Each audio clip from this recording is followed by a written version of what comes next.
আমি তো প্রায় 40 মিনিটের মতন এখানে এই গাড়িতে বসা, আরও অনেকে আছে তারা আরও বেশি সময় ধরে। যে এখন এমন এক পরিস্থিতি হয়েছে যে কোনো কিছু হইলেই রাস্তার ব্লক। একটা ছাত্র মারা গেছে মাঝখানে আগে, প্রতি সপ্তাহ এটা নিয়ে এই রাস্তাটা ব্লক করা হয়। আমরা চাই যে ছাত্র ন্যায্য হত্যার বিচারটা হোক। ছাত্রটা মারা গেছে শুনেছি হলরুমে যদি মারা যায় তাহলে দায়িত্বটা কার? কলেজ কর্তৃপক্ষের।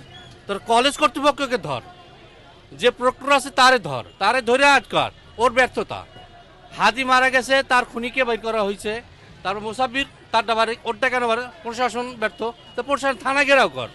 আমাদের সাধারণ মানুষকে কেন ধরস? রাজধানী ঢাকায় কোটি মানুষের বসবাস, অধিকাংশ মানুষই কর্মজীবী, যারা সকালে ঘুম থেকে উঠেই তাদের কাজে বেরিয়ে পড়েন এবং ঢাকা শহরে যে গণপরিবহনগুলো আছে সেই গণপরিবহনগুলো ব্যবহার করে তারা তাদের গন্তব্যে গিয়ে থাকেন, বিশেষ করে তাদের কর্মক্ষেত্রে গিয়ে থাকেন।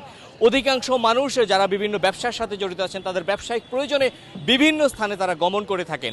বিশেষ করে রাজধানী ঢাকার সড়কের যে যানজট আছে এই যানজটের কারণে অধিকাংশ সময় তাদের অনেক বেশি কর্মঘণ্টা নষ্ট হয়ে থাকে। তার উপর ঢাকার নতুন ভোগান্তি হিসেবে দেখা দিচ্ছে অবরোধ।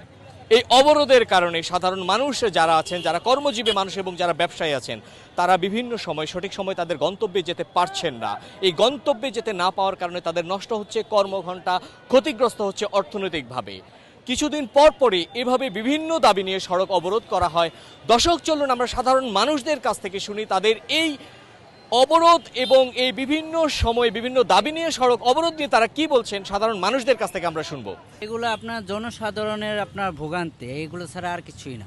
এগুলো মানুষকে কষ্ট দেয়, যে সরকারই আসুক না কেন। এরা এগুলা নিয়ে আপনার দেশের যে সাধারণ মানুষ, খেটে খাওয়া মানুষ, এদেরকে নিয়ে আপনার কোনো চিন্তা করে না। এরা মনে করে অবরোধ করতে পারলে এদের দাবি আপনার আর নিতে পারলেই হয়েছে। এই যে কদিন পর রাস্তাঘাট বন্ধ করে দেয়, কোনো কিছু বলে না। এখন হঠাৎ করে রাস্তাঘাট বন্ধ দেয়। আমি রোগী নিয়েছি টুঙ্গির থেকে, 1.5 ঘন্টা ধরে বসে আছি হসপিটাল, যেমন ভাটামে যাব, রোগী অসুস্থ হয়ে যাচ্ছে। এভাবে জনগণের ভোগান্তি হচ্ছে। জনগণ আমাদের কষ্ট, আমরা জমা দিতে পারতেছি না ঠিক মতে। 3 ঘন্টা ধরে এই জায়গায় বসে আছি, আমাদের কষ্ট নাই জন্য ওরা কিছু বলে না, হঠাৎ করে দিয়ে দেয়। অবশ্যই স্টুডেন্ট মারা গেছে, বিচার হক। আমরা চাই বিচার হতে, এটা বিচার হক। ভালো সাইডে করে করো, কেটে একটা সাইড করে তাইলে তো হয়ে যায়। এই যে আমি রুগী নিয়েছি, দেখেন টুঙ্গির থেকে নিয়েছি, এই কষ্ট করতেছে এই যে রুগী আনটি, কোনো বইয়া নাই, কোনো কিছু নেই। তা এরা যাই করে তাই, যেটা করে তাই হয়। সবার কষ্ট না, এটা অনেক জনের কষ্ট। খালি আমার ইমার্জেন্সি পাবলিক আছে, অনেক বাসে যা চলাফেরা করে, ওনাদের টাকা পয়সা নেই, বাস যা নিজের প্রাইভেট চলাইতে পারে না, এলাকা বাস যা চলে। ইমার্জেন্সি রুগী আছে, ওনাদের তো কষ্ট, সবারই কষ্ট।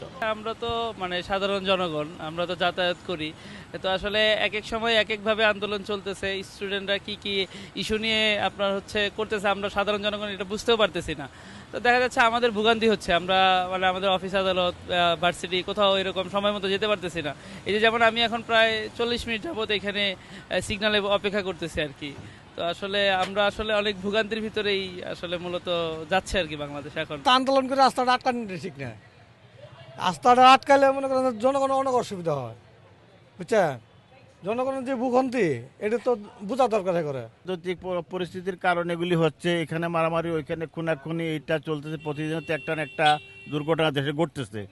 তো এগুলো কেন ঘটতেছে, কারা ঘটেছে, এটা আমরা জানি না। আমরা তো নিরীহ মানুষ, কাজ করি খাই।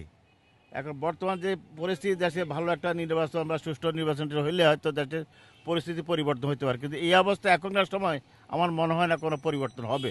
প্রতিদিন এরকম চলতেছে। এটা যে আমাদের মারাত্মক ক্ষতি, অর্থনৈতিক ক্ষতি, মানুষের দৈনন্দিন যে রুজি রোজগারের পথ সেটা অবরুদ্ধ হয়ে যাচ্ছে।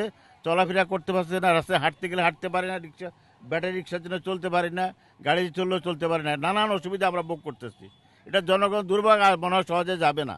কি হচ্ছে বলতে পারতেছি না। তো এটা তো কষ্টকর মানুষের জন্য, জনগণের জন্য তো কষ্ট। কি জন্য হচ্ছে কিছু জানি না, এই জন্য কমেন্ট করতে পারতেছি না। সাধারণ মানুষের ভোগান্তি ছাড়া আর কিছুই না। এটা বোঝা যাচ্ছে না কি হচ্ছে।